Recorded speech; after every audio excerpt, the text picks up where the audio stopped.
Agora, doutor, a dor de cabeça é mais comum, né? É o que as pessoas geralmente falam. Mas existem outros tipos de dores crônicas que também acontecem muito. Quais seriam elas? No nosso meio, nós temos as lombalgias, né, que são muito comuns. É um caso grande, né, de procura os consultórios médicos, os ambulatórios de absenteísmo, né? Lombalgia, no caso, é dor na região lombar. Na região lombar, que é nas costas, nas costas. Popularmente falando, nas costas, né? Dor nas costas. É o famoso lumbago, né? E é muito comum também no nosso meio, né, as polineuropatias que a gente tem, né? Por exemplo, assim, o paciente diabético que tem muita dor, os pacientes com hérnia de disco, o diabético, que é muito comum. Qual que é o tipo de dor que o diabético pode ter? Na realidade, o paciente com diabetes ele tem um aumento da glicose no sangue. Essa glicose, ela lesa os pequenos vasos arteriais que vão levar sangue para o nervo. Sim. Com a lesão desses vasos, falta o sangue no nervo. E o nervo grita, fala, olha, eu estou precisando de alimentação, né, que é principalmente o oxigênio. E ali ele sente a dor. Aí ele tem uma neurite e essa neurite é extremamente dolorosa. Isso teria alguma relação com algumas amputações que acontecem com o diabético quando ele não trata da sua diabetes? É justamente essa falta de sangue, né, nos pequenos vasos, elas vão se deixar com o tempo, vai acometendo as artérias maiores, vai diminuindo a irrigação. E a gente sabe que aonde tem sangue tem vida, aonde não tem sangue tem consequentemente a morte. Não tem vida, né? Agora, doutor, a gente está falando aqui muito sobre esses analgésicos. O senhor, como doutor, como médico, poderia dar alguma orientação ao pessoal de casa e, de repente, citar alguns analgésicos que realmente, pelo uso abusivo, eles podem causar sérias consequências? Talvez os mais usados, os mais utilizados por pessoas, até mesmo por nós, né, para alguma dor de cabeça, a gente sempre se automedica, toma geralmente um medicamento. Quais medicamentos são mais usados e quais deles o senhor, como médico, deve orientar essas pessoas a não utilizar? Até mesmo, doutor, somando a pergunta da Luciana, isso é bem claro quanto ao que causa isso, né? Porque esse uso excessivo desses medicamentos que o senhor vai até dizer, realmente traz um malefício enorme e esconde o que nós dissemos aqui, coisas terríveis. Às vezes você está tratando a pontinha do iceberg e tem um iceberg inteiro para ser curado realmente para aquele tratamento individual. O senhor já rasga o verbo, inclusive, para mostrar para a gente o que causa. Só lembrando que esses medicamentos que o doutor vai se referir, bem utilizados, eles têm os seus benefícios. Né? Bem utilizados. Então, o doutor não vai aqui denegrir a imagem de nenhum medicamento, não, de maneira alguma. Bem utilizados, eles vão ter a sua utilidade. Na realidade, no dia a dia, nós falamos o seguinte, que remédio não foi feito para ficar na prateleira. O remédio foi feito para ser tomado.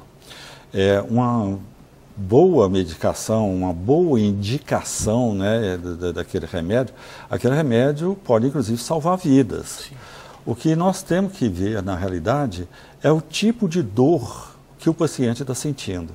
Se você tem uma cólica renal, e se você utilizar uma morfina para esse paciente, você não vai dar alívio para esse paciente, pelo contrário, às vezes você pode agravar a dor desse paciente. A mesma coisa acontece com a cólica biliar. Então, nós teríamos que utilizar alguns medicamentos que são meio relaxantes, como normalmente a gente fala. Se você tem um processo inflamatório, você vai usar um anti-inflamatório. E o que é mais comum no nosso meio é a utilização dos medicamentos anti-inflamatórios. Mas hoje, cada vez mais, os cardiologistas, os nefrologistas, os gastroenterologistas estão pedindo que a gente receite o menos possível desse tipo de medicação, porque nós sabemos que eles têm efeitos colaterais com relação ao coração, ao trato gastrointestinal, ao problema renal, né? quais seriam mais ou menos os efeitos colaterais que os medicamentos causam, que são esses terríveis? Principalmente com relação ao trato gastrointestinal, é a irritação, né, da mucosa gastrointestinal, podendo levar, inclusive, a sangramentos, e esse sangramento, às vezes, pode levar à morte.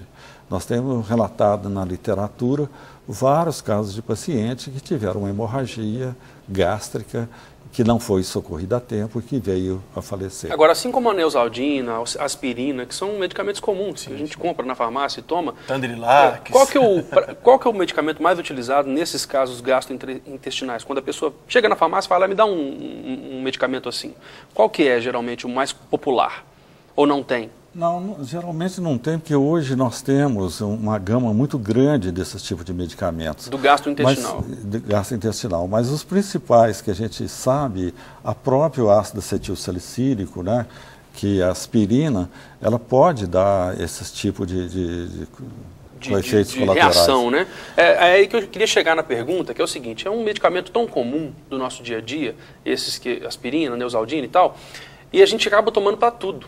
As pessoas tomam para dor de cabeça, tomam para dor muscular, tomam para dor no estômago, toma para tudo. Dor no pé, estou com dor no pé, vou tomar aspirina. Dor no dente. Literalmente isso daí. E isso não é indicado de maneira alguma, então, doutor? De modo nenhum, principalmente que nós temos o que nós chamamos de interações medicamentosas. Um paciente que estiver tomando um anticoagulante e que ele se automedica com aspirina, ele pode estar correndo um processo muito grave.